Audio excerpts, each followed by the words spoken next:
Noticentro 1, CMI. Buenas noches, bienvenidos a las noticias. Los siguientes son los 3 hechos más importantes de hoy en Colombia. La minga del Consejo Regional Indígena del Cauca y el Gobierno Nacional lograron los primeros acuerdos sobre las exigencias de las comunidades. Tras una reunión con el ministro del Interior, se logró conjurar el ultimátum de movilizaciones que le dio la minga al gobierno, así como la llegada de más indígenas al Parque El Renacimiento.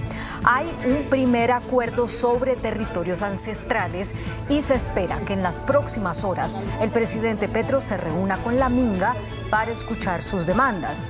Ampliaremos esta noticia en nuestra emisión nacional a las 9 de la noche. Desde San Basilio de Palenque, el presidente Gustavo Petro denunció un billonario desfalco a los recursos de La Paz. El mandatario denunció que han encontrado robos a los OCATPAS y a las regalías por 9.1 billones de pesos. También insistió en que no buscará la reelección en 2026. Ampliación de esta noticia en nuestra emisión nacional a las 9 de la noche. El concesionario Coviandina, que está al frente de la vía Bogotá-Villavicencio, aseguró hoy que no recibirá el viaducto que se construye en el kilómetro 58 de ese corredor vial. Afirmó que esa obra que está en manos del Invías no cumple con las normas requeridas y que no garantiza la seguridad de quienes por ahí transitarían. Lo más preocupante es que en la actualidad el viaducto lleva un 89% de avance. Hablaremos más de esta noticia en nuestra emisión nacional a las 9 de la noche. Las siguientes son las noticias más importantes del mundo hoy. Secretario de la Reserva Federal anuncia que es momento de bajar las tasas de interés en Estados Unidos. Cae el precio del dólar. Popularidad de Kamala Harris se dispara en las encuestas. Sube 13 puntos en menos de un mes. Nieto de John F. Kennedy retira su campaña y anuncia respaldo a Donald Trump.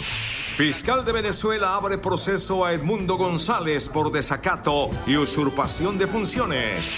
El talibán prohíbe la voz de las mujeres en Afganistán. No podrán hablar, cantar o leer en público. Hallan un gigantesco diamante de 2.492 quilates en mina de Botsuana. El Banco Central de los Estados Unidos comunicó que ha llegado el momento de reducir las tasas de interés y le abrió la puerta a un ajuste de la política monetaria del país. El presidente de la Reserva Federal estadounidense, Jerome Powell, comunicó que es muy posible desarrollar un primer recorte de las tasas de interés en la próxima reunión del organismo. Time has come for policy to adjust. The direction of travel is clear, and the timing and pace of rate cuts will depend on incoming data, the evolving outlook, and the balance of risks. El presidente del Banco Central aseguró que su confianza aumentó en el hecho de que la inflación está en una senda duradera, retornando al 2%, que es el objetivo de la institución. Inflation is now much closer to our objective, with prices having risen 2.5% over the past 12 months. After a pause earlier this year, progress toward our 2% objective has resumed. Por ahora, el Banco Central no ha comunicado cuándo comenzarían los recortes de tasas ni cuán grandes podrían ser, pero se espera ampliamente que la Reserva Federal anuncie un modesto recorte de 1/4 de punto de su tasa de referencia cuando se reúna a mediados de septiembre. El crecimiento continuo podría también impulsar la campaña presidencial de la vicepresidenta Kamala Harris, incluso cuando la mayoría de los estadounidenses dicen que están insatisfechos con el historial económico de la actual administración. Y el nivel de popularidad de la actual vicepresidenta de Estados Unidos, Kamala Harris, y del presidente Joe Biden se disparó a causa del cambio de liderazgo de los demócratas.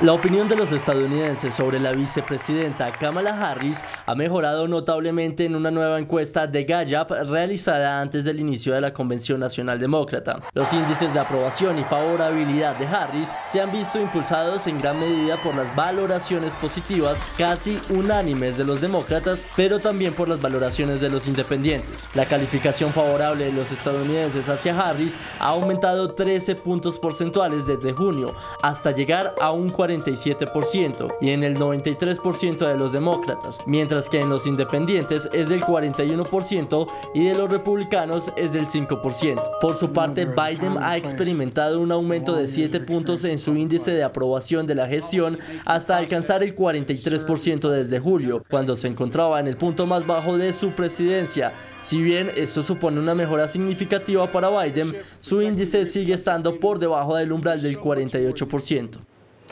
El ex candidato independiente Robert F. Kennedy Jr. suspendió su campaña, anunció su apoyo a Donald Trump. En un discurso en Phoenix, Arizona, Robert F. Kennedy Jr. decidió finalizar su campaña presidencial y brindar su respaldo al republicano y exmandatario Donald Trump. Three great causes drove me to enter this race in the first place, primarily. And these are the principal causes that persuaded me to leave the Democratic Party and run as an independent. And now to throw my support to President Trump. The causes were free speech, the war in Ukraine, and the war on our children. El político competía como candidato independiente y contaba con menos del 5% del apoyo en las encuestas. La Fiscalía Nacional de Venezuela anunció que abrió un proceso de investigación en contra del líder opositor Edmundo González por desacato y desobediencia, por lo que será citado en los próximos días a declarar. El fiscal venezolano Tarek William Saab anunció proceso por desacato y desobediencia contra el excandidato opositor Edmundo González. Entonces se hace evidente la contumaz conducta de González Urrutia al no asistir ante las instancias del Poder Judicial. El Ministerio Público, por requerimiento de la Sala Electoral, quien declaró en desacato a dicho ciudadano, continúa entonces con la investigación ya en curso por desobediencia de las leyes. Asimismo, confirmó que González en los próximos días será citado para testificar. En las próximas horas, el ciudadano Edmundo González Urrutia será citado por este Ministerio Público en base a la investigación en curso para que él rinda declaraciones sobre su autoría, donde él se declara responsable de la página esta que ha usurpado nada más y nada menos que la cualidad y competencia que solamente le corresponde al poder electoral venezolano. Este anuncio se produce un día después de que el Tribunal Supremo de Justicia confirmara la victoria de Nicolás Maduro como presidente electo de ese país, lo que ha sido rechazado por numerosos países que piden a las autoridades de Venezuela publicar las actas electorales. Y el Departamento de Estado de Estados Unidos afirmó que la ratificación del Tribunal Supremo de Venezuela de la victoria de Nicolás Maduro como presidente electo no tiene credibilidad.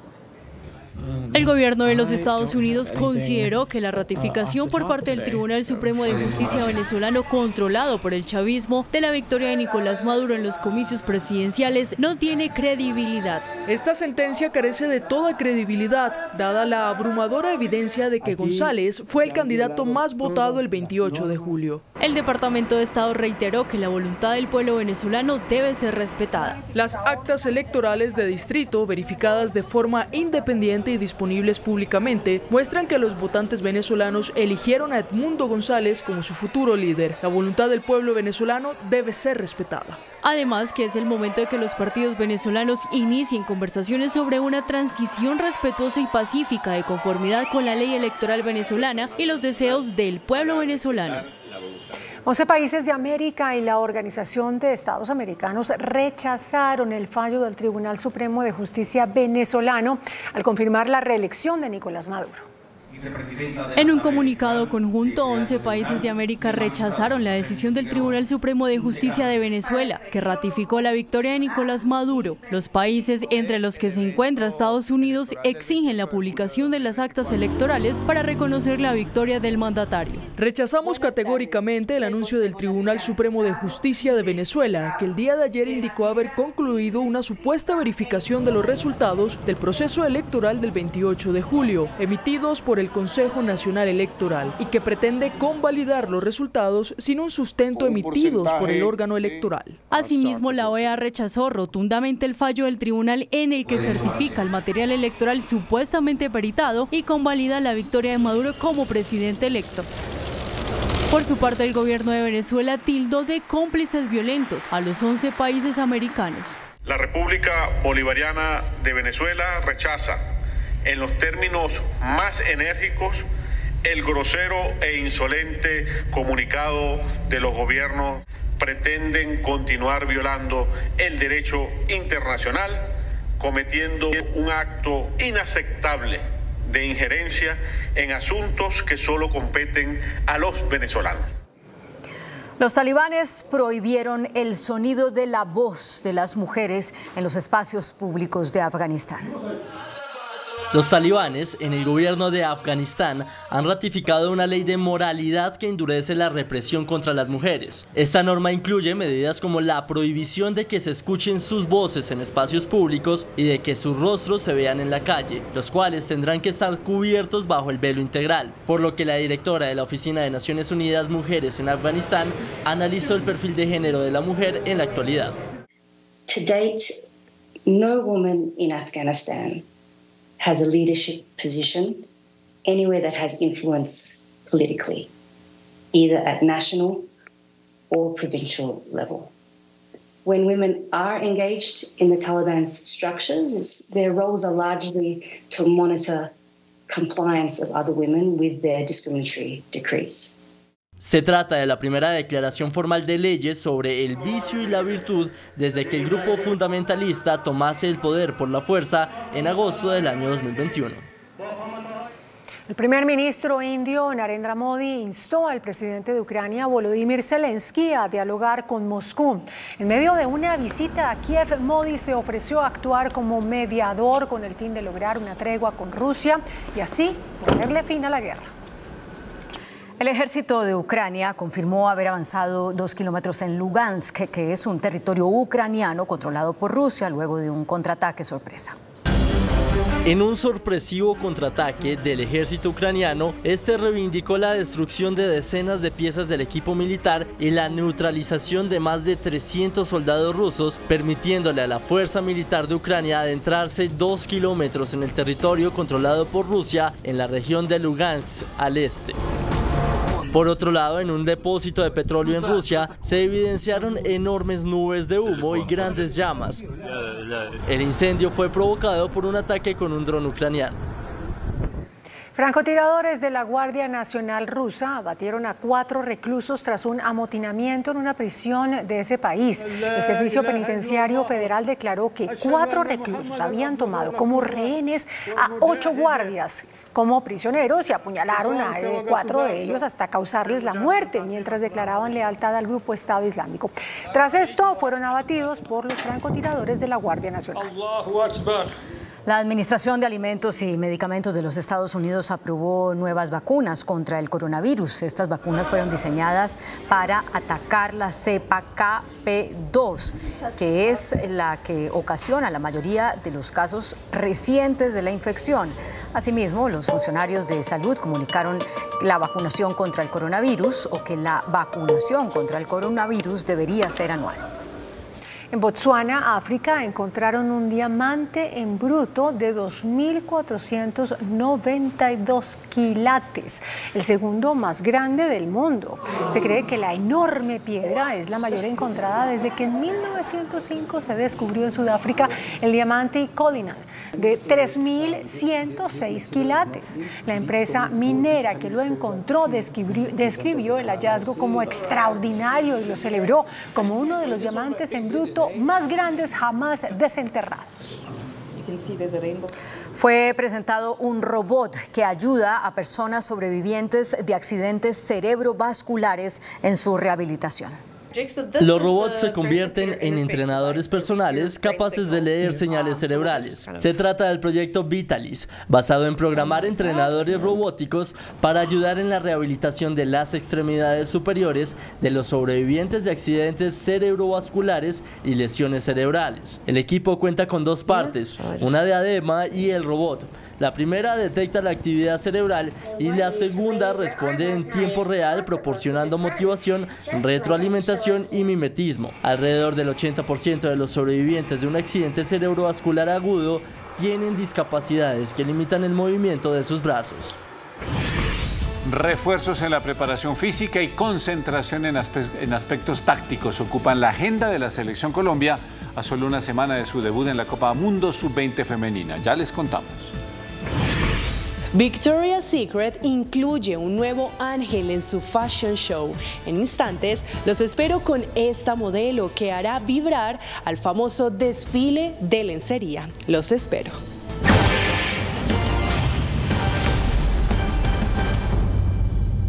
Encuentra todos los contenidos del 1 en canal1.com.co, libre como tú. Hay un tricolor que nos une con nuestra gente, con las comunidades y con el orgullo de servir a la patria. Este es el azul que nos une, con los ríos, mares, costas y áreas insulares, con el profesionalismo y nuestra vocación de servir a la patria, con el poder naval que protege nuestro territorio en el mar, las capacidades de nuestras unidades y la grandeza de nuestra gente. Es el azul que nos une. Comisión de Regulación de Comunicaciones. Llegaron los Smile Days de Dentix para que sonrías con la mejor actitud. Este mes aprovecha hasta 50% de descuento en nuestros tratamientos y paga en 48 meses. Agenda ya tu cita de diagnóstico gratis llamando al numeral 552 o en dentix.co.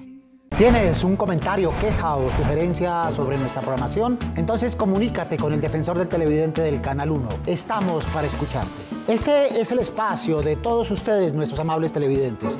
Desde aquí ustedes tienen voz para ayudarnos a hacer una mejor televisión, a construir un mejor canal, a interpelar a quienes hacen posible nuestra programación. Sus opiniones son muy importantes para nosotros. Nos pueden escribir o enviarnos sus videos a través de la página canal1.com.co o al correo defensor@canal1.com.co.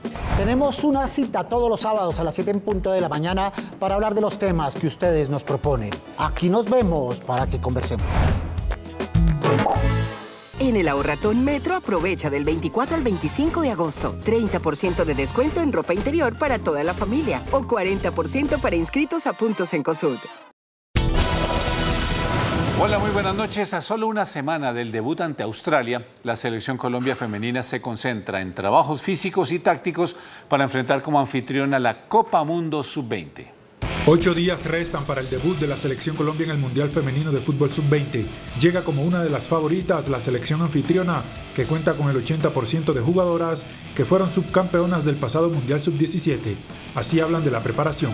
Hemos estado preparándonos bien, lo físico, lo táctico, lo estratégico, lo técnico y también lo mental para poder estar fuertes en esos momentos de adversidad que podremos tener. Más allá de ver al rival, las jugadoras se concentran en fortalecer las virtudes propias. Hemos practicado mucho e insistido en nuestra idea de juego porque queremos salir a proponer y mostrar lo que somos nosotras. La idea de juego está clara en las futbolistas de la Sub-20. Tenemos una idea clara y una identidad que es tener un muy buen orden táctico y cuando tengamos el balón aprovechar las bandas, que es donde más velocidad tenemos. Colombia integra el grupo A del Mundial junto a Australia, Camerún y México. Bueno, y en su primer día de trabajo con el Girona, que fue dedicado a exámenes físicos y médicos, el volante Yasser Asprilla confesó que la invitación de sus compañeros fue clave para decidirse por el equipo español. Yasser Asprilla llegó a Girona y de inmediato conoció al cuerpo técnico y compañeros de equipo. El exjugador del Watford dio a conocer las razones del por qué eligió a Girona para continuar en Europa. Fueron muchas razones, lo hablé en familia, muchos compañeros me escribieron, más motivación, ¿me entiende? Y pues nada, es un club que lo he mirado y sabía que acá es como el fútbol mío típico, ¿me entiende? Habló del objetivo claro que tiene con el equipo y ese está en la Champions. Acabé de llegar al club a jugar Champions. La idea es, digamos, pelear para llegar a quedar campeón, ¿me entiende? Esa es la meta que yo tengo hacia el club como yo. Yasser, sin ningún tipo de inconvenientes, superó todos sus exámenes médicos. Falcao García es el gran ausente en la nómina de Millonarios, que el domingo reinicia competencias en la liga visitando en Sincelejo a Águilas Doradas. Daniel Cataño habló de su regreso a la convocatoria luego de recuperarse de una grave lesión. Poder volver y estar ahí es una gran bendición para mí, para mi familia, que han estado en todo este tiempo ahí acompañándome. Entonces vamos a sacarle el mayor provecho, a disfrutar cada momento que tengamos, porque la vida y el fútbol son un momentico, entonces hay que ponerle buena cara a todo, ¿no? La ausencia de Falcao sigue siendo una baja sensible para el equipo. El Tigre ya entrena a la par con el grupo, pero no está 100% recuperado. Sí, no, pero el Tigre va a estar con nosotros lo antes posible. Creo que lo de él es algo que es fácil porque es un dedo de la mano. Entonces digamos que tiene menos complicaciones a la hora de volver. A diferencia de Javier, que viene de un cruzado, ¿sí me entiendes? Nosotros venimos de una cirugía. Entonces, bueno, esperar que el Tigre vuelva para que nos podamos compartir con él cancha. Millonarios, que marcha 10º en la liga con 7 puntos, visitará el domingo a Águilas Doradas en Sincelejo a las 5:30 de la tarde. La colombiana Stephanie Cuadrado se consagró campeona en la prueba de velocidad de los mundiales juveniles de ciclismo de pista en China. Un nuevo título para Colombia en el ciclismo de pista, esta vez en el Mundial de Luoyang en China. En la prueba de velocidad, gracias a Stephanie Cuadrado, de 17 años de edad, de azul y negro en pantalla, y que viene de participar en los Olímpicos, la colombiana dominó todas las rondas que disputó para llegar a la final, 5 en total, y también dominó las 2 primeras rondas en la gran final, venciendo a la británica Jornet Rand con gran diferencia. Cuadrado también ya había conseguido medallas en el campeonato pasado en la modalidad de keirin y buscará mantener el título cuando dispute la misma prueba el próximo 25 de agosto. La colombiana en los recientes Olímpicos consiguió el récord mundial en la categoría juvenil. Con la medalla de hoy conseguida, Colombia suma 19 en los campeonatos mundiales de pista y con esta 8 de oro. Harold Tejada fue el mejor colombiano en la 7ª etapa de la Vuelta a España, que sigue liderando el australiano Ben O'Connor. Más deportes a continuación. El ciclista del Visma Lease Bike, Wout van Aert, se quedó con la 7ª etapa de la Vuelta a España en una fracción de 180,5 kilómetros de distancia. El líder de la general sigue siendo el australiano Ben O'Connor del Decathlon AG2R, el mejor colombiano Harold Tejada en el puesto 23. La tenista colombiana Camila Osorio ya tiene rival en el cuadro principal del US Open. Se trata de la número 21 del mundo, Mira Andreeva, la rusa de tan solo 17 años de edad. Ya tiene una semifinal de Roland Garros y es una de las tenistas llamadas a liderar el circuito en los próximos años. Los médicos que tratan al jugador de Nacional de Uruguay, Juan Izquierdo, en el Hospital Albert Einstein de Sao Paulo, informan que el jugador se encuentra estable de su arritmia cardíaca, aunque permanece sedado en la unidad de cuidados intensivos y continuará bajo observación durante las próximas 72 horas. Bueno, y yo los espero en la emisión de las 9 de la noche con el juego entre Deportivo Pasto y Atlético Bucaramanga, que abre esta noche la programación por la 7ª fecha de la Liga. Por ahora, llega el entretenimiento con Daniela Pinto.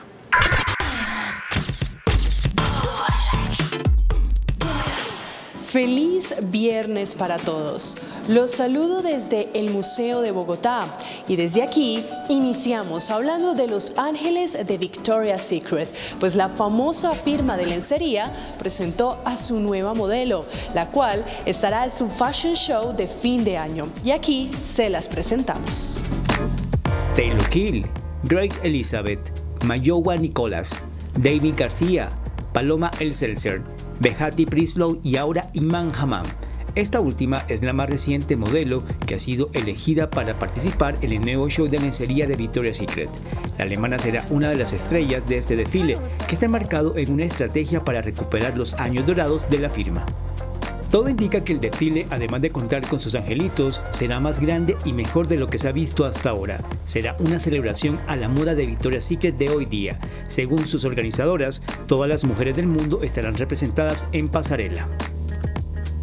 El relanzamiento del desfile tiene como objetivo darle un giro positivo a la comunicación e identidad de Victoria's Secret, ya que en los últimos años han luchado contra la falta de credibilidad frente a marcas más inclusivas. La firma promete resurgir como una casa liderada por mujeres y pensada para las necesidades y gustos femeninos de hoy día.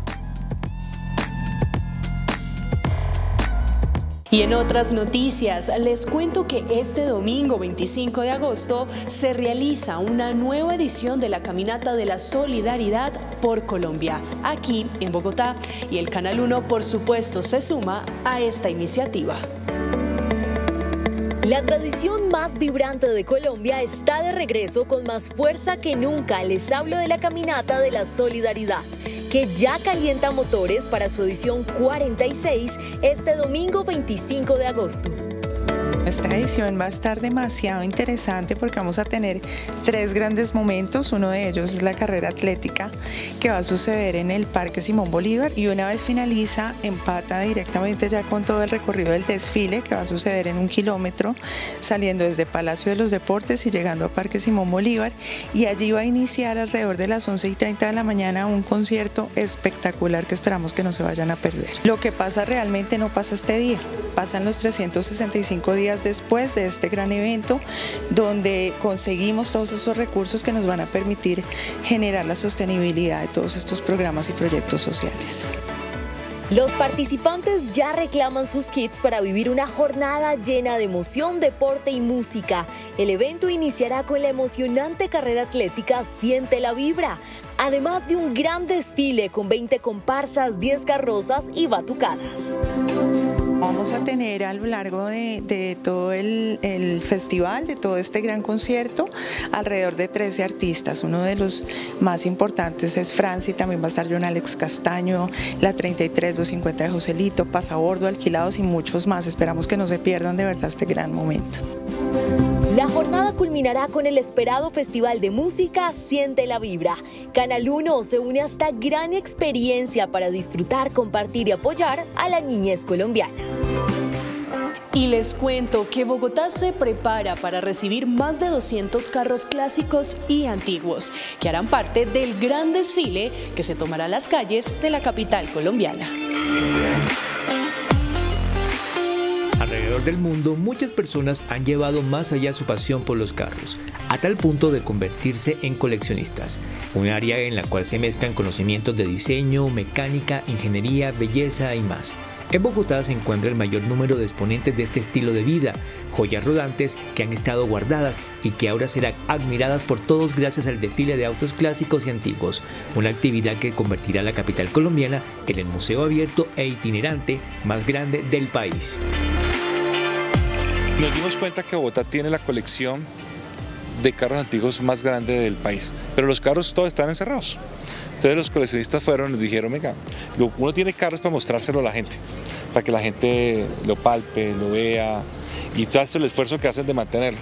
Entonces nos hicimos la idea de volverle a Bogotá el desfile de carros antiguos más grandes del país, pero no solamente el más grande en números, sino en cubrirlos. Mira, si tú miras estos carros, que es una muestra de lo que vamos a tener, son tan preciosos en un perfecto estado.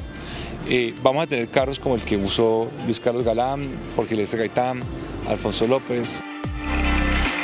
Este abrebocas se llevó a cabo en la Plaza del Consejo de Bogotá. Aquí pudimos conocer carros como el que utilizó Fernando González Pacheco, un Mercedes rojo convertible. Se considera un auto clásico cuando este ya ha pasado los 25 años desde su salida al mercado. Los mismos seres humanos estamos destinados a desaparecer y nosotros nos empeñamos en que nuestras máquinas perduren más allá incluso de sus propietarios. Tener un vehículo de 102 años que va a desfilar, que fue un obsequio del Papa Pío XI al obispo de Pamplona en su época, tenerlo como si estuviera nuevo y desfilando es un orgullo y es un gusto de su propietario. Pero así todos y cada uno de los carros que van a desfilar tienen el amor de su propietario que impide que el tiempo pase. Esta iniciativa es liderada por el Instituto Distrital de Turismo de Bogotá, CAVA, el Club de Aficionados a Vehículos Antiguos, y el concejal Andrés Barrios. El desfile será el 31 de agosto a partir de las 9 de la mañana y partirá desde el parqueadero de Salitre Mágico para pasar por la calle 63, subir a la carrera séptima, luego bajar por la calle 134 y culminar en el centro comercial Paseo San Rafael al norte de la capital colombiana. Con Miss Universo iniciamos nuestro zoom por el mundo del entretenimiento. A través de sus redes sociales, la organización Miss Universo ha revelado que la edición número 73 del certamen de belleza será en México. Este año 130 candidatas se disputan este título. Este evento será del 14 al 16 de noviembre en la Arena de Ciudad de México. Y Dolly Parton ha anunciado el lanzamiento de su esperada firma de cosméticos que lleva como nombre Dolly Beauty. En este primer paso, la superestrella country presenta la colección de labiales donde se destaca el Jolene Red, el cual está adornado de diamantes, siendo este un atractivo para sus más fervientes admiradores. Angelina Jolie es una vez más una musa de belleza. La firma Tom Ford Beauty ha anunciado que la actriz estará a cargo de la nueva imagen del Runway Light Color. El fichaje de la ganadora del Oscar se debe a las ventas bajas de la línea de belleza, en especial en la categoría de labios. Y esto es todo en las noticias del entretenimiento en Noticentro 1 CMI. Que pasen un excelente fin de semana. Nos vemos el lunes. Chao. Pregunta Yamid. Muy buenas noches. Uno de los departamentos más amenazados hoy con una crisis humanitaria es el de La Guajira, debido fundamentalmente a la ola migratoria de venezolanos que se presenta en esa región. Nuestro invitado esta noche es el doctor Jairo Alfonso Aguilar, actual gobernador de La Guajira, y quien acaba de solicitarle al presidente Petro la declaratoria de emergencia migratoria para el departamento de La Guajira. Es nuestro invitado esta noche. Señor gobernador, gracias por aceptar esa invitación. ¿Qué quiere decir emergencia migratoria? Primero, darte las gracias a ti por invitarme a tu programa, Yamit. Hoy el departamento de La Guajira está viviendo unas condiciones muy difíciles a raíz del problema social que se viene presentando en Venezuela. La intervención especial de la zona de emergencia fronteriza está determinada en la ley, en la 2135. Su artículo 17 es muy claro. Cuando haya afectaciones, sobre todo que hoy afecten las condiciones de la vida, especialmente en las zonas de frontera, pues podemos nosotros, a través de la aplicación de esta normatividad, tener una atención especial que se solicita al Gobierno Nacional, especialmente al Ministerio de Relaciones Exteriores, al Ministerio de Hacienda, para en el menor tiempo posible adelantar unas acciones para mitigar un poco las condiciones socioeconómicas que se presentan a raíz de la crisis migratoria. Hay que recordar que en el departamento crisis ya tenemos. Aquí lo que estamos previendo es que esta crisis agudice a raíz de las condiciones sociales que se están presentando en Venezuela. ¿Cuántos venezolanos están radicados hoy en La Guajira y cuántos venezolanos más están utilizando a La Guajira como camino de paso para ir hacia Panamá? Yamit, hoy tenemos alrededor de 300.000 migrantes establecidos en La Guajira. En La Guajira. De paso podemos hablar más o menos de 100.000 que pueden estar pasando prácticamente semanalmente por el territorio. ¿Cuántos habitantes tiene La Guajira hoy? 1.200.000 habitantes, Yamit. Mucho, casi el 10% ya. Es como si tuviéramos 2 nuevos municipios de los 15 que ya tenemos. ¿Qué necesidades urgentes de solución inmediata necesitan ustedes? Primero, los sistemas de abastecimiento de agua potable, las condiciones muy difíciles, Yamit. Estamos hablando también de temas de servicios públicos. Las condiciones hoy de verdad son muy difíciles, muy complejas, y algo que también determina la ley son temas de infraestructura a nivel migratorio. El departamento de La Guajira necesita con urgencia un CENAF, que es un centro de atención migratorio, que hoy no tenemos en el departamento, así como lo tiene Norte de Santander. Esa infraestructura es necesaria para poder tener a toda la institucionalidad presente y atender a la población migrante en condiciones dignas. Hoy el departamento de La Guajira tiene la frontera más porosa de este país, y al no tener esas condiciones, pues lógicamente muchos pues optan por pasarse por otros pasos, porque al final no representa nada hacerlo cuando no hay condiciones, sobre todo de acompañamiento de la institucionalidad a estos procesos migratorios. Mire, gobernador, a propósito de lo que usted menciona, o acaba de mencionar, ¿qué pasó con el agua potable, con los carrotanques? Pues lastimosamente lo que para muchos hoy es una polémica, para nosotros es una tragedia, de unas condiciones terribles, Yamit. Todo el año estamos en condiciones de emergencia, siendo niño o niña. Necesitamos un acompañamiento integral y un trabajo mancomunado. ¿Pero qué pasó? Difícilmente se tomaron malas decisiones y hoy son materia de investigación, Yamit. Pero están abandonados, botados. Hoy, la última conversación, el último PMU que tuvimos en el departamento de La Guajira, se estaba articulando para poder activar las pólizas y poner esos carrotanques que quedaron. ¿Pero sí tenían seguro? Ese trabajo lo está realizando la unidad. Pero no está claro, ¿no? A la fecha estamos a la espera de qué va a terminar ese proceso. Y lo demás es chatarra. Lo demás debe ser chatarra, y a mí yo creo que ese trabajo, en eso está hoy las directivas de la unidad tratando de salvar. Qué cosa tan terrible.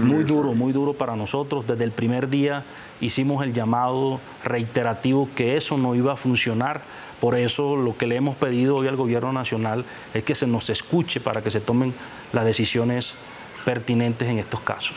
Y en la reunión que usted estuvo ayer con el presidente Petro, ¿qué ofreció el mandatario frente a la solicitud de emergencia migratoria que usted... Lo primero, Yamit, es que esta mesa de trabajo que íbamos a realizar con Cancillería, desafortunadamente no se pudo realizar ayer porque la reunión con el presidente se extendió.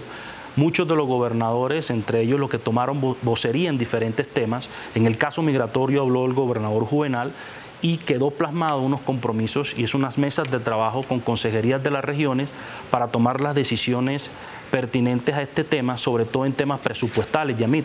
En la reunión hubo un compromiso por parte del Ministerio de Interior, en cabeza del doctor Cristo, en cabeza también de la Dirección Nacional de Planeación, el doctor Alexander, para trabajar con consejerías de las regiones y revisar cada uno de estos aspectos. Yo sigo siendo reiterativo que necesitamos la aplicación de la norma de la 2135 y que aquí lo que se necesita es prepararnos para unas condiciones que sabemos se van a poner muy complejas. Estamos hablando, y a mí, que el país tiene alrededor de 3 millones de migrantes, como si tuviéramos 3 departamentos de La Guajira y nosotros con 300.000. Y si miramos el tema desde la densidad poblacional, lo más difícil lo tenemos nosotros. No es lo mismo tener 300.000 migrantes en 1.200.000 habitantes que tenerlos, por ejemplo, en Bogotá con 10 millones de habitantes. Además, necesidades hospitalarias. Así es. Necesidades educativas. Así es. Necesidades de hospedaje. Así es. Ustedes tienen una zona o un sector especial que se llama... La pista como tal. La pista es el asentamiento más grande al aire libre de población migrante que tiene el país, que tiene América Latina. Alrededor de 300.000 migrantes hoy están en la pista, en Maicao, La Guajira.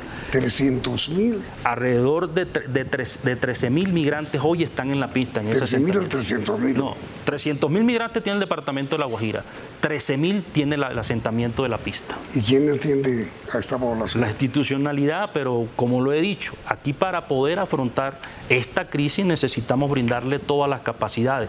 Por eso lo estoy pidiendo la aplicación de la normatividad, para poder llegar y volcarnos y en el término de los 30 días podamos nosotros, Yamit, enfrentar y mejorar las condiciones en que hoy está viviendo esta gente. ¿Y el presidente de la República qué ofreció con respecto a la solicitud suya? Bueno, lo más importante, Yamit, es trabajar desde el presupuesto para poder nosotros... No, pero frente a la declaratoria de emergencia. Es la mesa de trabajo que vamos a tener con el canciller. ¿Ella aceptó crear una mesa? Claro que sí, con el canciller vamos a trabajar para revisar cada uno de estos aspectos. ¿Qué supone la declaratoria de emergencia? Atender, primero prepararnos en 30 días toda la institucionalidad con el acompañamiento del Gobierno Nacional, Ministerio de Interior, Ministerio de Hacienda, Relaciones Exteriores, revisar en qué condiciones, por ejemplo, Yamit, en el departamento de La Guajira, el sector salud se le adeuda más de 170.000 millones en atención a migrantes. del cuatrenio que va de 2020 a 2024. Solo hasta hace 2 meses se pudo cargar 2 años de este cuatrenio.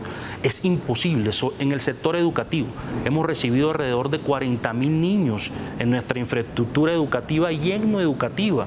Y eso, ¿cuándo podemos nosotros hablar de calidad en la educación o calidad en los servicios de salud con estas dificultades que hoy estamos teniendo? Entonces, de prepararnos en esos 30 días para, como lo determina la normatividad, para que en los próximos 90, así como lo determina la norma, poder hacer unas acciones de manera inmediata para mejorar estas condiciones. Pero digamos, en materia de prioridades, señor gobernador, ¿cuál es la primera? Agua. Claro, lo más importante. Con agua hay vida. Si hablamos del tema nutricional de nuestros niños, y no hay agua. No tenemos agua en ese aspecto. Se brinda un servicio por parte de la alcaldía municipal, pero no da abasto. Aquí necesitamos... ¿Y ese desastre de los carrotanques quedó sin culpables? Pues esperemos que la justicia actúe y en el menor tiempo pues los responsables paguen. Lo que sí tenemos claro, Yamit, es que nosotros hoy en el departamento de La Guajira estamos trabajando con transparencia para que los proyectos se hagan y muestra de ello es las importantes ejecuciones que hemos tenido y el apoyo por parte de la cooperación internacional. Y mire, señor gobernador, ¿cuáles son las medidas urgentes que usted le pidió al presidente Petro para mitigar esta ola migratoria? Primero, las acciones que contemplan la norma. Primero, revisar todo el tema de servicios públicos, el tema de crear un equipo técnico a través del gobierno para revisar hoy las condiciones que hoy tenemos. El acompañamiento también de Cancillería y los aspectos que tienen que ver de la infraestructura que hoy se necesita para abordar la crisis migratoria en nuestro departamento. Y mire, gobernador, ¿quién está atendiendo humanitariamente en materia de alojamiento, de comida, de atención hospitalaria a los venezolanos? Pero primero, todo el equipo por parte de la alcaldía municipal, el acompañamiento por parte de la gobernación. Así es, la gobernación a través de nuestras secretarías de salud, nuestras secretarías de gestión social, hacen un trabajo y hacen un acompañamiento con los entes de control, pero como te digo, Yamit, aquí el problema es que la crisis ya la tenemos y que con nuestros recursos, que hoy tenemos también que priorizar el cumplimiento de varias sentencias, entre ellas la TEN 302, que hoy tiene vigilancia de la Corte Constitucional, cada día el tema presupuestal se hace más difícil. ¿Qué dice la sentencia de la Corte? Pues resolver los temas y las medidas urgentes a la población indígena, especialmente a la población guayú, que equivale al 60% de la población total de nuestro departamento. Es una sentencia que el gobierno no ha atendido. Es una sentencia que se está trabajando en temas de atención, que hay unos mecanismos que se llaman MESET, donde nosotros hacemos parte con el gobierno nacional, con los entes territoriales y que estamos trabajando, pero que le hemos dicho a la Corte, los recursos que hoy necesitamos para afrontar estas condiciones, pues tenemos que establecerlo desde nuestras potencialidades o nuestros recursos. En mi caso, los recursos que tenemos son las regalías, que en este caso pues son muy mínimas para poder afrontar toda la problemática, sobre todo ahora que tenemos una crisis migratoria. Pero, a ver, gobernador, ¿cómo así que regalías mínimas? Sí, anteriormente era mucho mayor las regalías que he tenido. Por las leyes previstas en los gobiernos anteriores, pues hubo una reducción significativa y es algo que todavía nosotros estamos pidiendo que se revise y fue una de las conclusiones de la mesa de trabajo con el presidente. Pero perdone, yo recuerdo, señor gobernador, con todo respeto, que antecesores suyos están detenidos o investigados por el mal uso de las regalías. Desafortunadamente se cometieron errores, Yamit. Hoy el compromiso que yo asumo al ser el gobernador más joven que ha tenido el departamento es poder trabajar por mi gente y devolverles esperanza, utilizar muy bien los recursos y sobre todo alzar la mano para poder trabajar de manera articulada y resolver las brechas de desigualdad que hoy tiene el territorio. Ahora, la aspiración del país entero y del gobierno, por supuesto, señor gobernador, es que la picardía haya terminado. Así es, y ten la plena seguridad que terminó. Aquí hay un compromiso claro de trabajar con transparencia y conseguir esos objetivos, que lo más importante, como te digo, es trabajar por nuestra gente. Ahora, señor gobernador, en materia humanitaria, ¿cuál es la situación real hoy de La Guajira? Hoy, 300.000 migrantes, Yamit, que hacen presencia en el territorio. Sectores como la salud, como la educación, hoy son los más grandes afectados en estas condiciones. Hemos sido un pueblo valiente, con dignidad hemos afrontado la crisis. Esta película ya nos las vimos en el 2016, durante la pandemia. Hemos sido un pueblo que con dignidad ha recibido a la población migrante y lo hemos hecho con responsabilidad, respetando también los derechos fundamentales y las condiciones humanas de las personas, pero tenemos que ser claros. Hoy los recursos que tiene el departamento no le alcanza para afrontar esta crisis. Tenemos que articular y trabajar con el gobierno nacional. ¿Y se encuentra usted satisfecho, señor gobernador, con la respuesta del presidente? Pues yo asumo que en esa mesa de trabajo vamos a encontrar las respuestas necesarias a nuestras peticiones. Yo soy reiterativo en decirlo, que la ley es un elemento esencial para poder cumplir estos objetivos, y ojalá, Yamit, que se me haya escuchado y que en estas mesas podamos nosotros lograr los objetivos necesarios que no hemos trazado como gobierno, para poder, nosotros estamos dispuestos también poner de nuestros recursos para poder encontrar soluciones a este problema, y ayer lo manifestamos en la mesa de trabajo con el presidente. Ojalá que en esas mesas encontremos las respuestas y podamos articular de la mejor manera. ¿Quiénes integran la mesa de trabajo, señor gobernador? Vamos a estar, se va a dividir por regiones. Para La Guajira. Por eso. Por regiones de La Guajira. Sí, por regiones. En las conclusiones de ayer, pues vamos a estar los gobernadores de la región Caribe, en acompañamiento de la Consejería para las Regiones, la Dirección Nacional de Planeación, el Ministerio de Hacienda, el Ministerio de Interior, en acompañamiento con cada uno de los gobernadores. Pero entonces, ¿habrá una mesa para el agua? Habrá una mesa para Guayó. Una mesa para inmigrantes venezolanos. Claro que cada uno de los gobernadores de la región Caribe pues está trabajando en cada uno de sus aspectos y los problemas que hoy viven en cada uno de su territorio. Nosotros, como Departamento de La Guajira, pues estamos planteando las necesidades más apremiantes, de igual manera como lo están haciendo los gobernadores de frontera del país.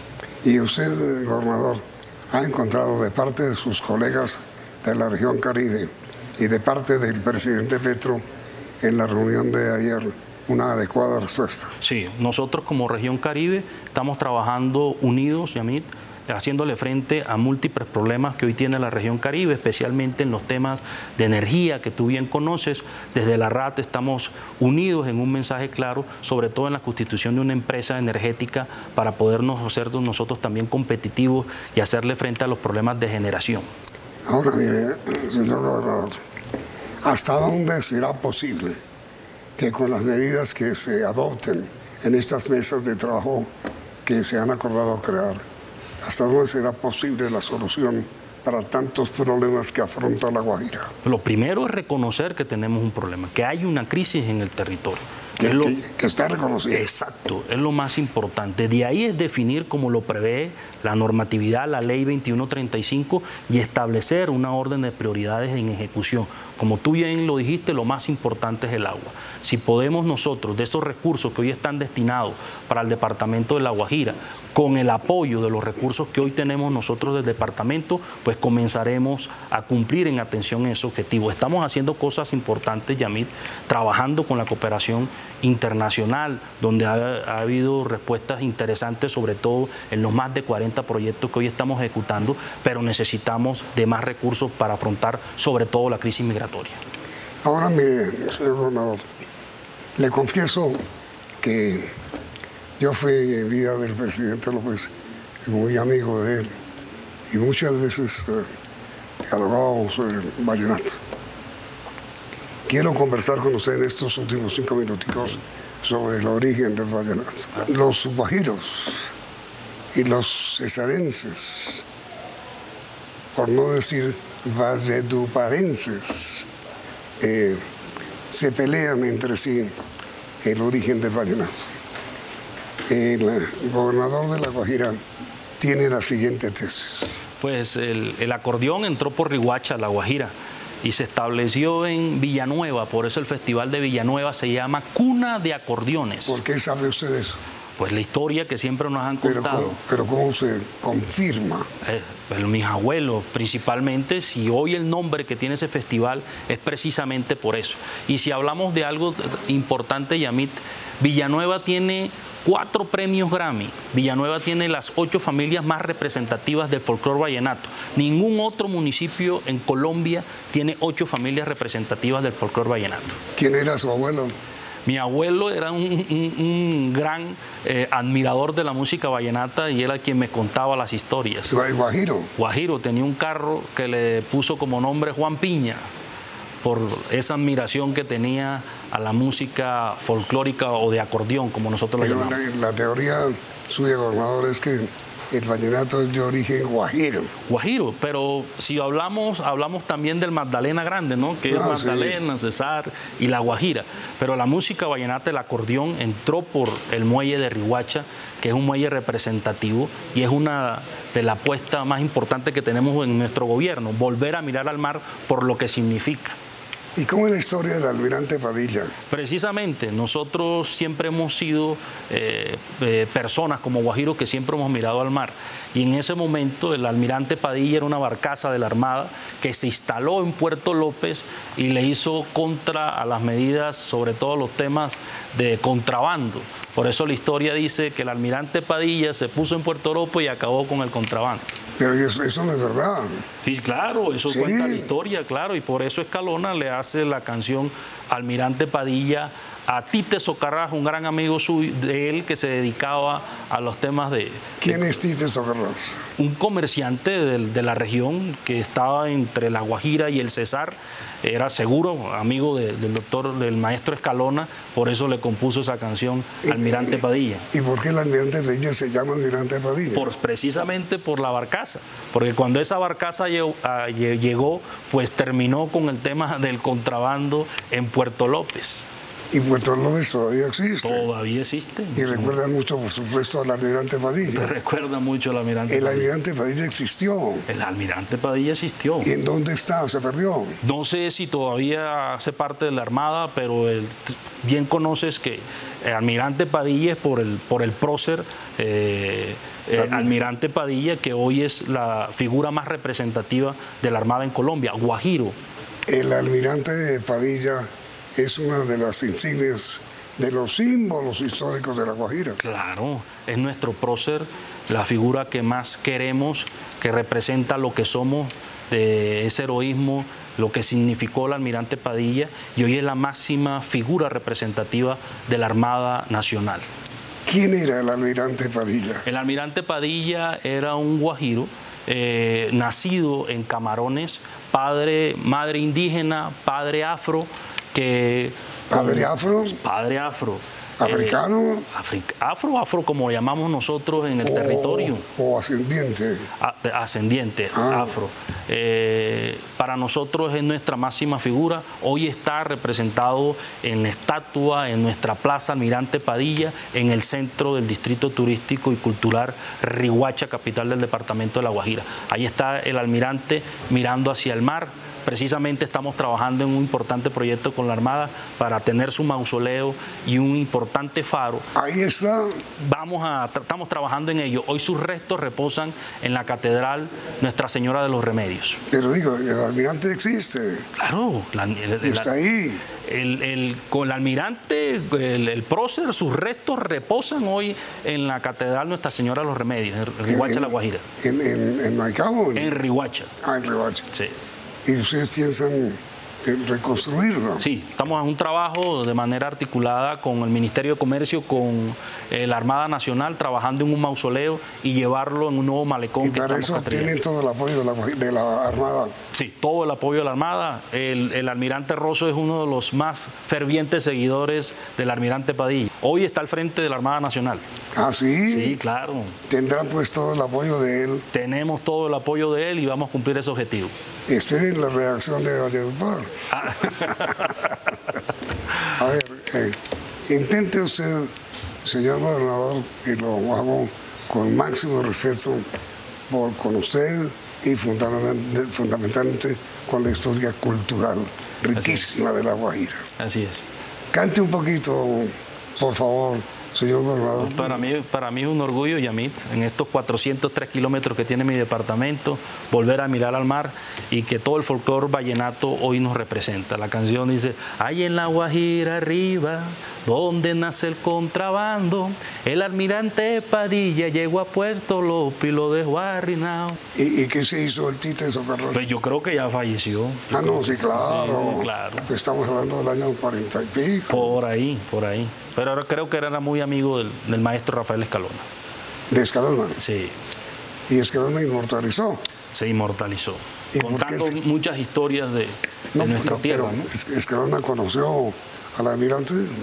No. De pronto a la barcaza así como tal, pero al almirante, al prócer, no creo. No. Entonces, para despedirnos cantando ante la situación de crisis que va a superar con toda seguridad, señor gobernador, en sus manos, pero queremos decirles hasta pronto, hasta el próximo lunes, hasta mañana, que descansen a nuestros televidentes, dejándolos con su voz gratísima de guajiro vallenato. Así es, podemos cantarte benditos versos. ¿Cómo que comienza? No sé por qué la Guajira se mete hacia el mar así, como si pelear quisiera, como engreída, como altanera, como para que el mundo supiera que hay una princesa aquí. ¿Quién es? Rafael Manjarrés, uno de nuestros grandes autores del folclore vallenato. Guajiro también. Y terminemos con el almirante. Ahí en La Guajira arriba, donde nace el contrabando, el almirante Padilla llegó a Puerto López y lo dejó arruinado. Pobre Tite, Socarrás, ahora se encuentra muy triste, lo ha perdido todo por contrabandear. Y ahora se encuentra muy triste y lo ha perdido todo por contrabandear. ¿Y ahora pa' dónde irá? ¿Y ahora pa' dónde irá? A ganarse la vida el Tite Socarrás. ¿Y ahora pa' dónde irá? ¿Y ahora pa' dónde irá? A ganarse la vida sin contrabandear.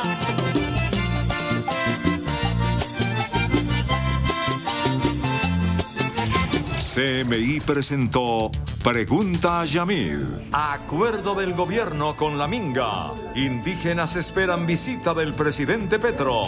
Presidente Petro denuncia billonario robo a recursos de las regalías. Aparatoso accidente en Suba. Mezcladora embiste Transmilenio. 27 heridos. Viaducto en la vía Llano está mal construido, dice concesionario. Obra no será recibida. Operativo de rescate de migrantes ilegales en el Golfo de Urabá.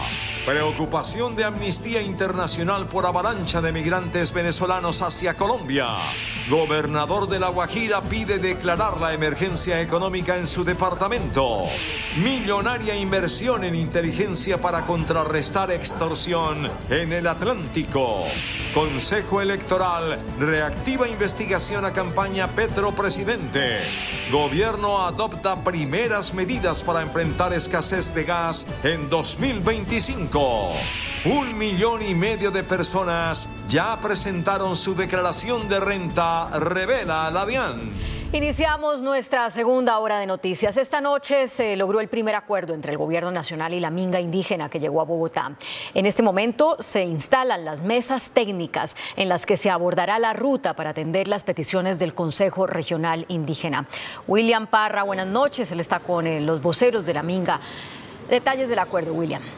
Hola compañera, muy buenas noches. Pues podemos decir que hay humo blanco entre el gobierno nacional y el Consejo Regional Indígena del Cauca. Se logran los primeros acuerdos para avanzar en las exigencias que hace el CIC al gobierno nacional.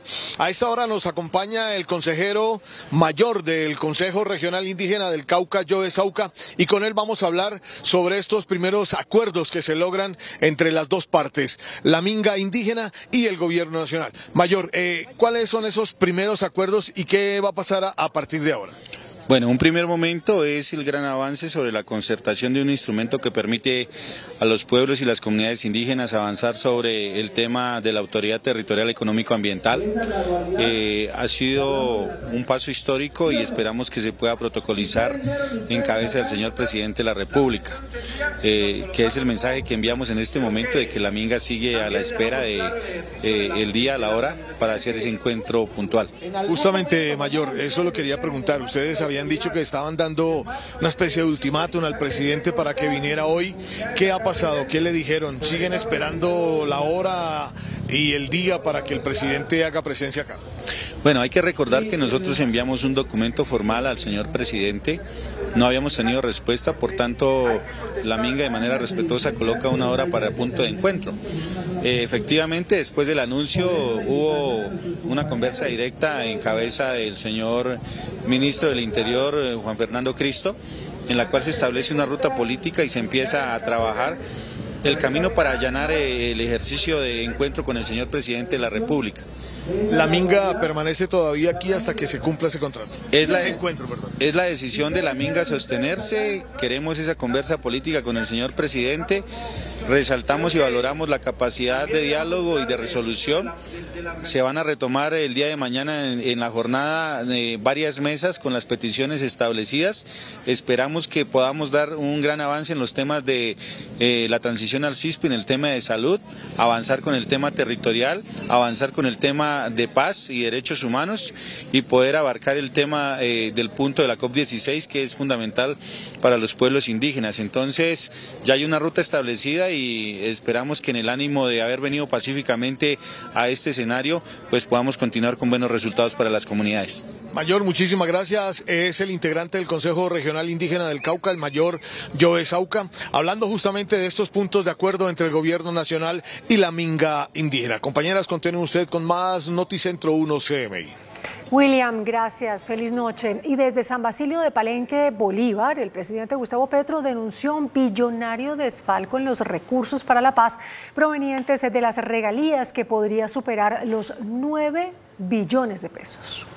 El jefe de Estado aseguró que han rastreado los recursos destinados al órgano colegiado de administración y decisión para la paz, que hace parte del sistema general de regalías, y los hallazgos no son favorables. El inmenso robo que existió en Colombia alrededor, ¿puedo decirlo o no? ¿Sí? 9.1 billones, con B larga, de pesos hemos encontrado robados en los OCAT Paz y en el sistema de regalías en Colombia, y apenas hemos analizado el 20%. Se me asusta. Asimismo, en medio de las arengas por parte de los asistentes al evento organizado por la Unidad de Víctimas, que gritaban reelección, el presidente descartó que busque un nuevo periodo en el poder. Se me asustan los expresidentes. ¿Cómo será que están tan asustados? Que siendo que a ellos les debería interesar la reelección porque podrían concursar. Dicen, alma bendita, no, por favor, lejos. Porque saben que no hay candidato que ellos le puedan oponer a Petro. En su encuentro con la comunidad, el presidente Petro reafirmó su compromiso para la reparación colectiva en Palenque, el primer pueblo libre de América. Hubo un aparatoso accidente en la localidad de Suba, en Bogotá. Una mezcladora de cemento embistió un bus de Transmilenio. 27 personas resultaron lesionadas. Este es el momento exacto en el que un camión mezclador de cemento impacta a un bus articulado de Transmilenio que transitaba sobre la troncal de la avenida Suba en horas de la mañana de este viernes. Al parecer uno de ellos, por fallas mecánicas, pierde el sistema de frenos, el cual ingresa a la vía del sistema de Transmilenio, contra el separador choca y en ese instante iba pasando un vehículo biarticulado, el cual colisiona contra el mismo. Debido a este siniestro vial, la avenida Suba quedó completamente cerrada, generando un interminable trancón en uno de los corredores más importantes del noroccidente de Bogotá. Debido al fuerte impacto, decenas de personas resultaron lesionadas, pero por fortuna no se presentaron víctimas fatales. Como consecuencia de ello, 27 personas lesionadas, los cuales han sido atendidos por las diferentes entidades de socorro, entre ellos la Secretaría de Salud. De esas 27 personas hay una persona que está un poco afectada, la más afectada es al parecer por una fractura de fémur.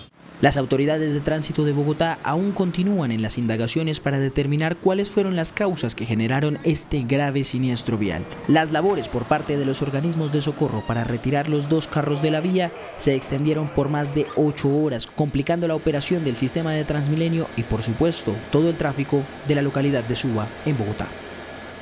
La concesionaria de la vía al llano Coviandina aseguró que el viaducto que construye el Invías en el kilómetro 58 de la vía Bogotá-Villavicencio no sirve.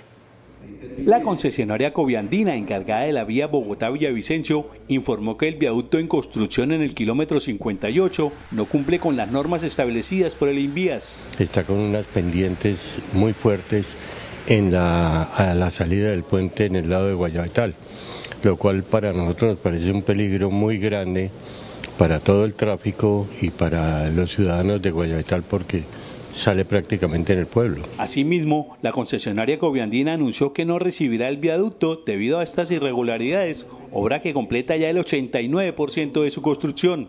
Nosotros no lo vamos a recibir, no, porque no cumple norma. Digamos, nos tienen que dar una justificación muy grande de por qué el mismo Invías, que es el que establece las normas en el país, no está cumpliendo con la norma. ¿Ese viaducto se puede arreglar así como usted dice? No, ya desde el diseño inicial está con esa pendiente. Nosotros hicimos las observaciones al diseño, pero no nos pusieron atención. La gobernadora del Meta expresó su preocupación, ya que esta situación retrasa la finalización de una obra crucial para la Orinoquia. Al gobierno departamental va a iniciar un seguimiento de la interventoría y de la ejecución de ese puente, a ver qué podemos aportar. Mire, yo siempre le digo a la gente, hay que llegar a mirar cómo organizamos, porque no se puede perder miles de millones invertidos en un puente, en una vía que no ha tenido casi recursos y que hoy nos digan que no lo van a recibir. Coviandina también señaló que espera concluir la construcción del puente Naranjal en el sentido Villavicencio-Bogotá para diciembre, luego que la estructura anterior fuera destruida por la creciente de la quebrada Naranjal. En un operativo conjunto de la Armada y la Fuerza Aérea se logró el rescate de 33 migrantes indocumentados que eran transportados en embarcaciones improvisadas hacia Panamá.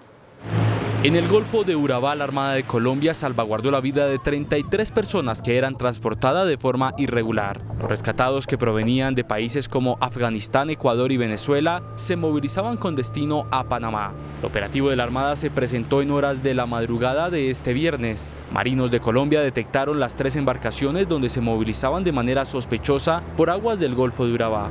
Las personas rescatadas, 31 extranjeros y 2 colombianos, fueron puestas a disposición de las autoridades competentes para continuar con procedimientos correspondientes. Según las autoridades, se trata de personas que realizan pasos irregulares de migrantes hacia Panamá.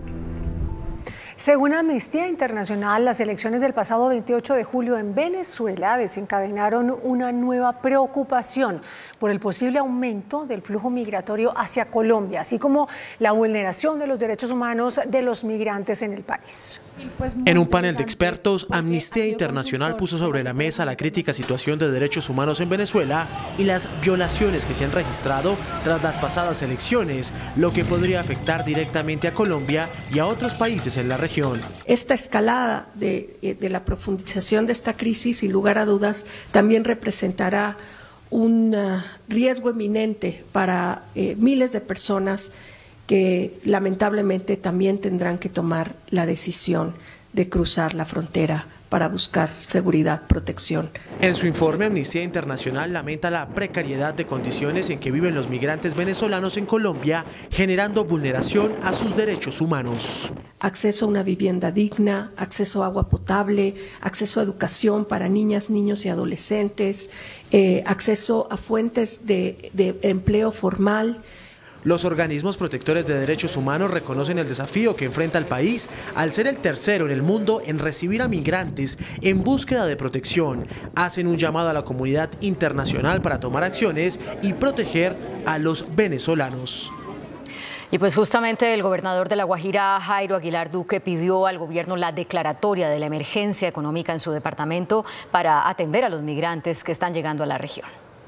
El gobernador de La Guajira, Jairo Aguilar, quien estuvo en el programa Pregunta Yamid, reveló que ha estallado una crisis migratoria que le llevó a la administración departamental a pedirle al presidente de la República la declaratoria de emergencia para ese departamento. Para que en un término de 30 días se pueda articular diferentes acciones que se van a poner en ejecución en el término de 90 días. Va a ser muy importante para nosotros para poder brindar nuevas capacidades que hoy ya tiene la institucionalidad dentro del territorio. El gobernador planteó preocupantes cifras sobre migrantes venezolanos en su territorio. En La Pista, en Maicao, La Guajira, que es el asentamiento más grande al aire libre de población migrante en América Latina, tenemos alrededor de 13.000 migrantes, 300.000 migrantes en 1.200.000 habitantes que tiene el departamento de La Guajira. ¿Cuál es el mayor problema social y económico de La Guajira hoy? Hoy el problema del agua. Tú bien conoces que hoy menos del 30% de las comunidades indígenas del departamento de La Guajira tienen acceso a agua potable. Y tras el escándalo de los carrotanques, los vehículos siguen estacionados sin funcionar por falta de pólizas. Más inversión en inteligencia que ayudaría a disminuir los índices de extorsión en Barranquilla, anunció el ministro de Defensa Iván Velázquez luego de un consejo de seguridad en esa ciudad. Desde la ciudad de Barranquilla, donde ha crecido la extorsión drásticamente en el último año, el ministro de Defensa, junto con la cúpula militar y policial, lideró un consejo de seguridad, donde anunció la puesta en marcha de la operación Región Caribe. Y de ahí una medida que adoptaremos nacionalmente en cuanto al mayor control respecto de los mayores dinamizadores de este delito de extorsión desde las cárceles, sino también de bandas y de grupos criminales. Habrá una intervención focalizada en esta zona del país que centrará esfuerzos en combatir la extorsión producida no solo desde las calles, sino desde las cárceles. Revisamos lo que ha significado el accionar del Clan del Golfo particularmente y cómo su accionar en la región ha incrementado niveles de violencia en la disputa por el control ilegal que el Clan del Golfo ha venido adelantando en estos departamentos, pero también en las capitales. Se anunciaron acciones específicas para afectar economías ilícitas y contrarrestar la presencia del Clan del Golfo en la región Caribe. Hay normalidad en el sur de Bogotá luego de los disturbios que hubo en inmediaciones de la Universidad Distrital de Bosa. Un bus de transporte público fue incinerado por manifestantes. Una nueva jornada de enfrentamientos entre encapuchados y miembros de la fuerza pública tuvo lugar la tarde de este viernes en la sede de la Universidad Distrital ubicada en la localidad de Bosa. El vandalismo llegó a tal punto que un bus del Sistema Integrado de Transporte Público fue incinerado por parte de los encapuchados. Por medio de redes sociales, la gerente de la empresa Transmilenio de Bogotá narró a la ciudadanía los hechos de terror que se vivieron en el suroccidente de la ciudad. A uno de los buses a las 2:49 de la tarde bajaron los usuarios y al conductor pusieron fuego en las llantas y le rompieron todos los vidrios. Por varias horas se vivieron intercambios de proyectiles por parte de los encapuchados que incluso desde los techos de la institución educativa lanzaban piedras, bombas incendiarias hechizas y artefactos explosivos caseros a la humanidad de los miembros de la Unidad de Diálogo y Mantenimiento del Orden. La manifestación se dio en conmemoración a 2 líderes sociales que fueron asesinados en los últimos días en la localidad de Bosa. Las autoridades revelaron el video del momento exacto en el que se ejecutó el atentado terrorista con una motobomba en Samaniego, en el departamento de Nariño. Noticentro 1 CMI conoció en primicia el video del momento exacto en el que explota una motobomba en Samaniego, departamento de Nariño. Este atentado terrorista se presentó el día de ayer, dejando 2 personas heridas. En la imagen se observa el momento exacto en el que explota la motocicleta. Justo en ese momento iba pasando otro vehículo con 2 personas a bordo. Segundos antes de la explosión, pasó una patrulla muy cerca de la estación de policía donde se presentó el atentado terrorista. Hacer un llamado también a la tranquilidad a los municipios que nos acompañan en el encuentro de bandas musicales que se está desarrollando en el municipio de Samaniego. Desde la Gobernación de Nariño, nuestras garantías para mantener la seguridad y la tranquilidad sobre la zona. Las autoridades investigan si se trata de un atentado del Ejército de Liberación Nacional o los comuneros del sur que operan en esta región del país. El Consejo de Estado confirmó la competencia del Consejo Nacional Electoral para investigar la financiación de la campaña Petro Presidente. La autoridad electoral reactivó la indagación en este caso. La Sala de Consulta y Servicio Civil del Consejo de Estado determinó que el Consejo Nacional Electoral sí es competente para continuar con las investigaciones por presuntas irregularidades en la financiación de la campaña presidencial del presidente Gustavo Petro. También determinó que el Congreso mantiene la competencia para decidir sobre la eventual sanción de pérdida del cargo del presidente de la República. Esta decisión se dio tras resolver un conflicto positivo de competencias presentado por el Consejo Nacional Electoral para confirmar qué autoridad era competente para investigar y sancionar las presuntas irregularidades denunciadas en febrero de 2022 en contra de la financiación de campaña política. El Consejo Nacional Electoral informó que la decisión se notificó el 23 de agosto y que el estudio del caso se reanudará en la próxima sesión. En su momento, el caso le correspondió al magistrado Álvaro Hernán Prada.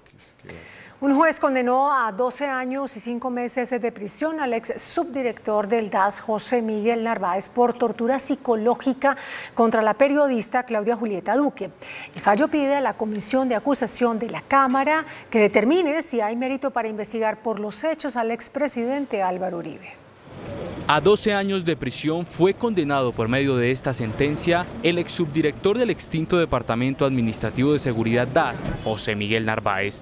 Esto por la tortura agravada que cometió en contra de la periodista Claudia Julieta Duque. Este viernes el Juzgado Décimo Penal del Circuito Especializado de Bogotá reiteró una compulsa de copias para que eventualmente se investigue al expresidente Álvaro Uribe Vélez por los mismos hechos.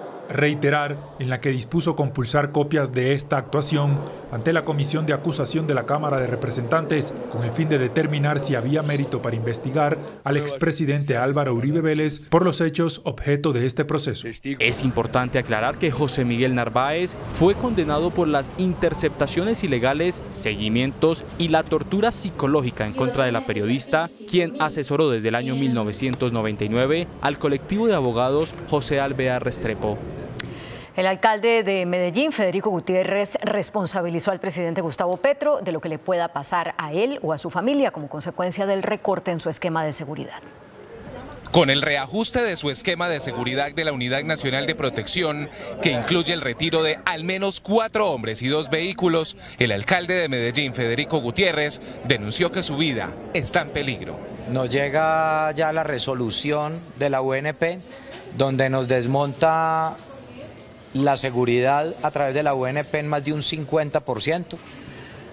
Ellos verán, yo aquí voy a seguir hablando, no nos van a callar. Dijo que la decisión es un ataque directo del gobierno contra la oposición y responsabilizó al presidente Gustavo Petro de lo que pueda pasarle. Y yo sí quiero dejar constancia que si le pasa algo a nuestra familia, a mí es responsabilidad del gobierno Petro y el presidente Petro en propiedad. El alcalde de Medellín denunció amenazas de muerte en campaña de la llamada organización La Oficina y ha liderado la captura de grandes cabecillas. La Corte Constitucional ordenó a la policía crear un protocolo para investigar casos de acoso y matoneo en instituciones educativas de la policía.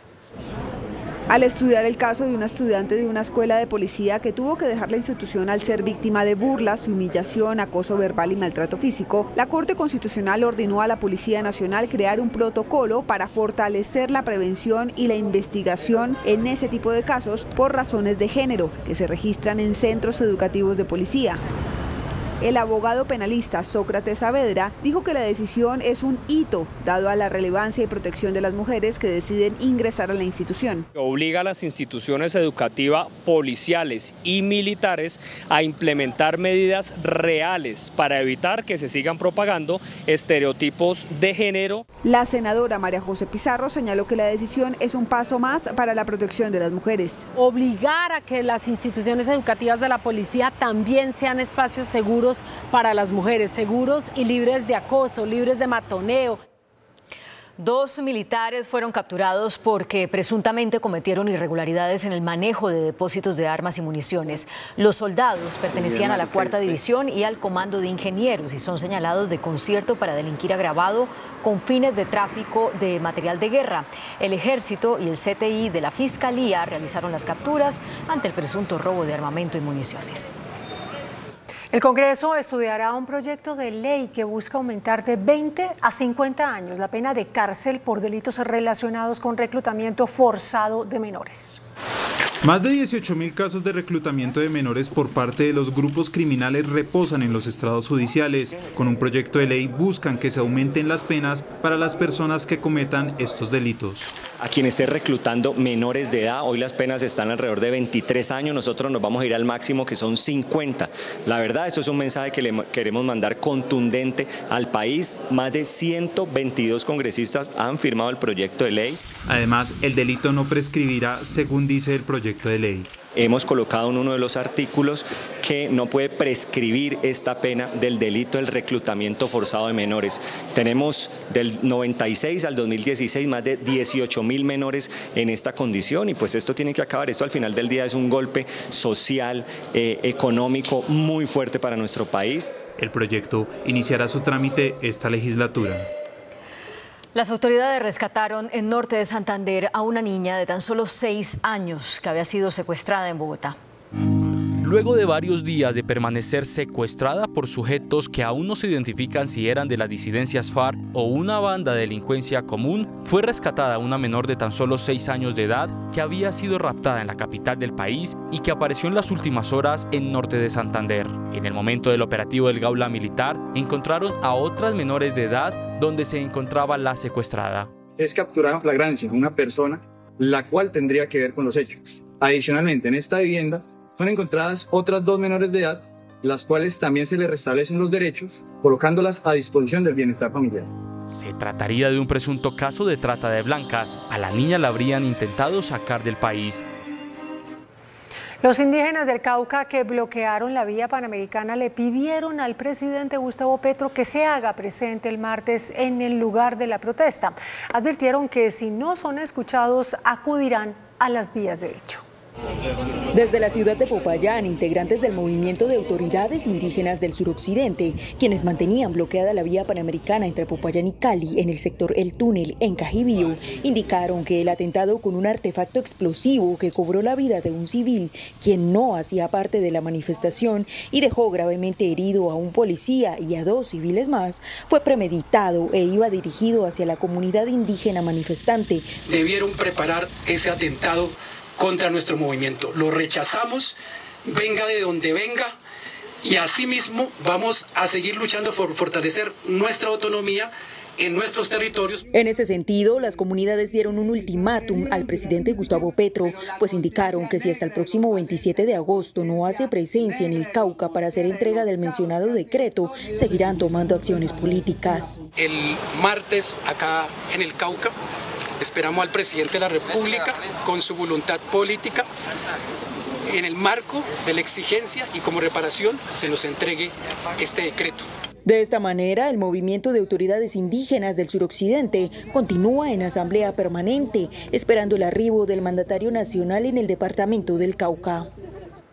El INVIMA descartó una escasez de medicamentos para el tratamiento con medicina nuclear de pacientes con cáncer. A través de un comunicado, el INVIMA informó que no hay escasez de tratamientos de medicina nuclear en el país. En cuanto a los registros sanitarios, una vez revisada la base del instituto, se evidencia que actualmente hay 50 registros sanitarios de radiofármacos vigentes. Esta información se puede consultar en la página web del INVIMA. Sobre las solicitudes de registros sanitarios dice: por otra parte, se encuentran en estudio 8 solicitudes de registros sanitarios nuevos de radiofármacos que fueron radicados en el primer semestre de este año. Aclaran que la disponibilidad de medicamentos es responsabilidad de los titulares.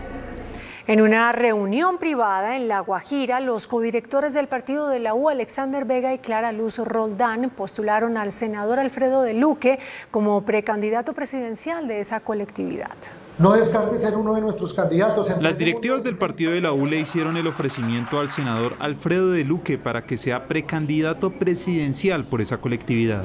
Ya estamos explorando una coalición de centro, y más que de centro, pensando en el país para salvar el modelo que quieren. Nosotros no vamos a enfrentar a Gustavo Petro. Nosotros vamos a enfrentar es un modelo. En un evento de esa colectividad se adoptó dicha postura, que está a la espera de ser aceptada por parte del senador. Es una amable invitación que me hace el partido de la U a través de sus dos codirectores, la doctora Clara Luz y el doctor Alexander Vega, y estoy haciendo el ejercicio responsable de evaluar mi futuro político y personal. De Luque actualmente ocupa el cargo de senador y entre 2010 y 2022 fue representante a la Cámara.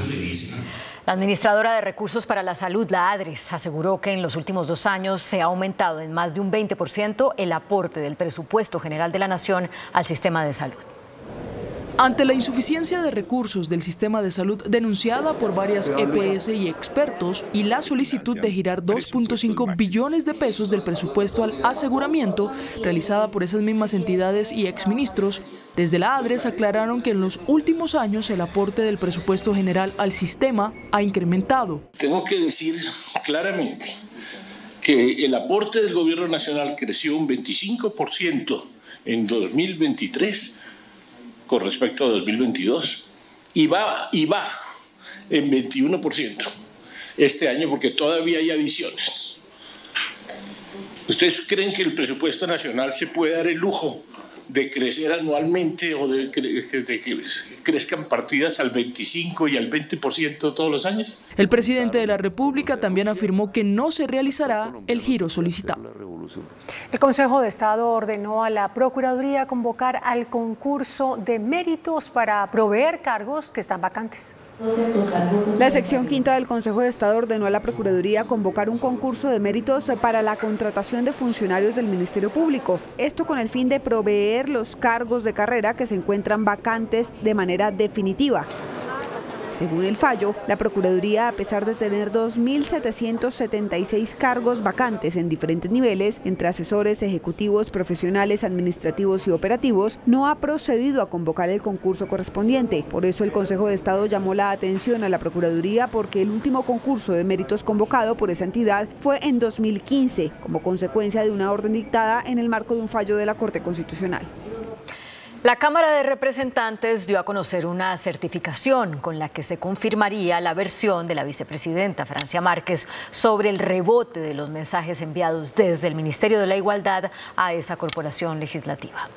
Como una excusa fue catalogada esta declaración de la vicepresidenta Francia Márquez en medio de un debate de control donde se le solicitó enviar detalles de la gestión financiera del Ministerio de la Igualdad, reporte que nunca llegó al correo electrónico. Se envió la respuesta al cuestionario, que rebotó, 2 veces lo mandamos, rebotó, eso ya no es problema mío, ni del ministerio.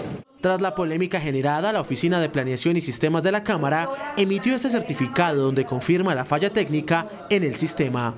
Se evidencia que efectivamente los correos enviados desde el usuario contacto@minigualdad.gov.co fueron rechazados debido a una regla de cumplimiento creado anteriormente para mitigar una incidencia de spam. La vicepresidenta agregó que a pesar de la falla técnica, el reporte solicitado por la Cámara fue entregado de manera impresa y recibido a satisfacción. Desde el sector de la seguridad hacen un llamado al gobierno nacional para que avance el desarrollo en proyectos de inteligencia artificial en ese campo.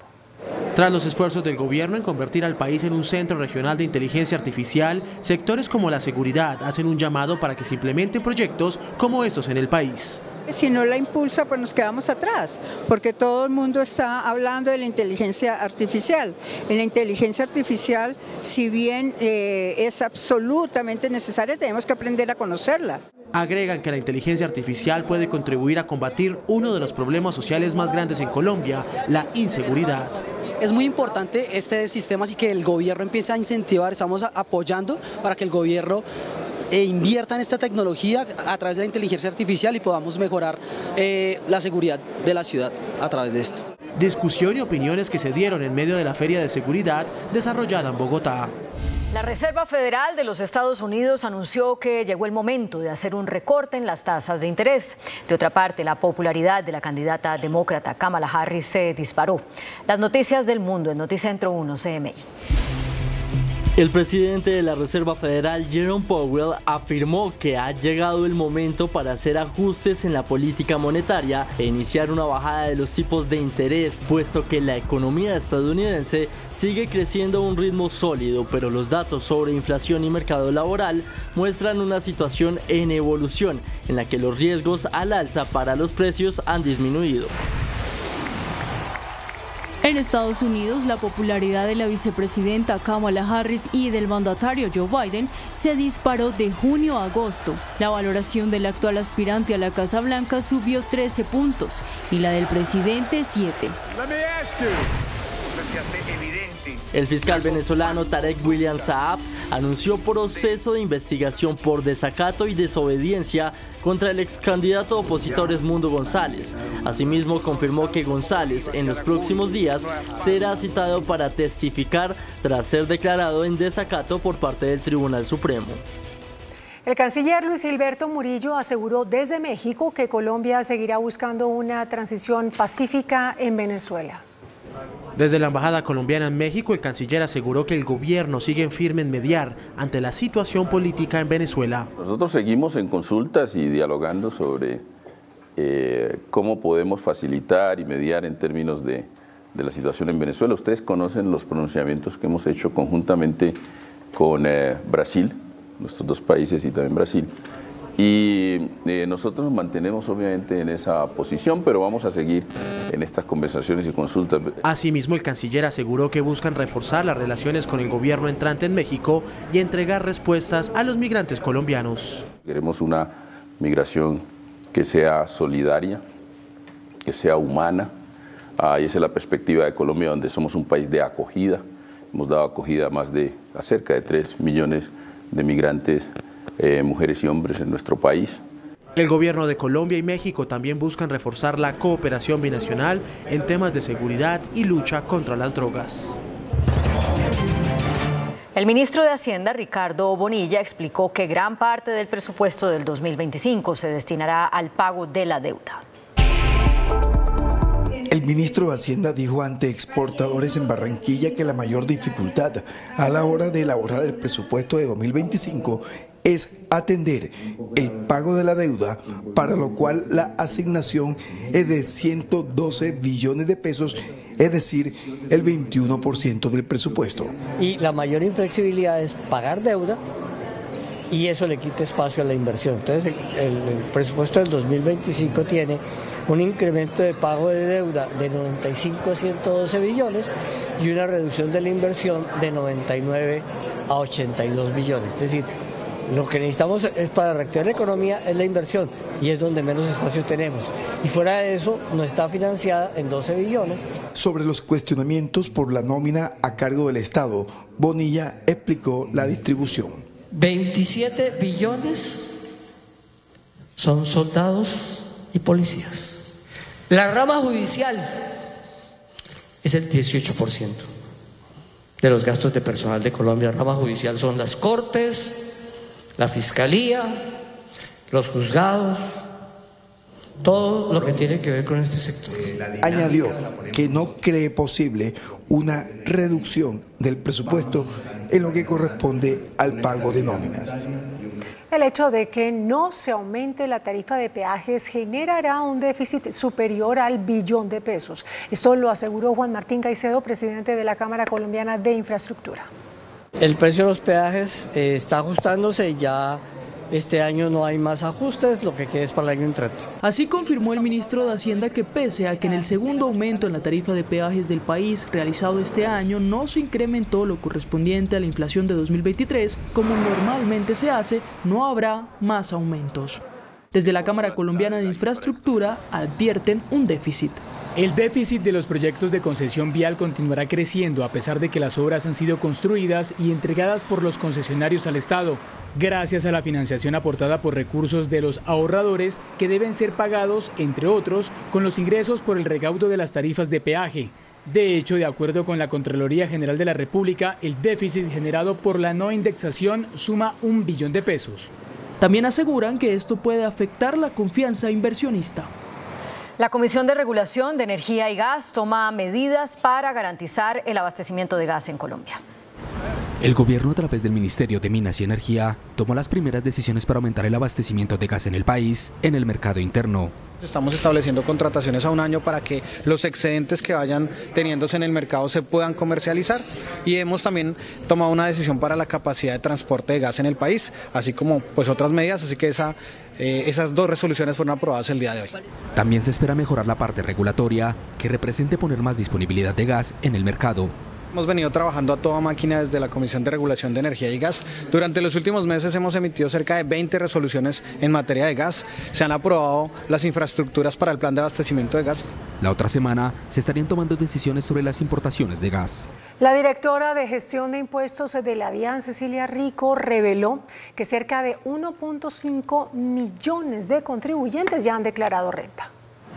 La entidad entregó un balance positivo sobre la declaración de renta en el país. Más de 1.6 millones de personas han efectuado el pago cumpliendo la meta diaria fijada por la DIAN. La invitación es a que nosotros como consumidores exijamos la factura, porque si estamos obligados a declarar, pues ya sabemos que vamos a poder rebajar nuestro impuesto de renta cuando declaremos el año entrante. Por otro lado, hizo referencia a la factura electrónica, donde ya empieza la medida a nuevos servicios como tiquetes aéreos, juegos de suerte y azar, entre otros. Debe volverse un documento electrónico. El próximo vencimiento es el 1 de septiembre. El turno es para los juegos de suerte y azar y espectáculos públicos.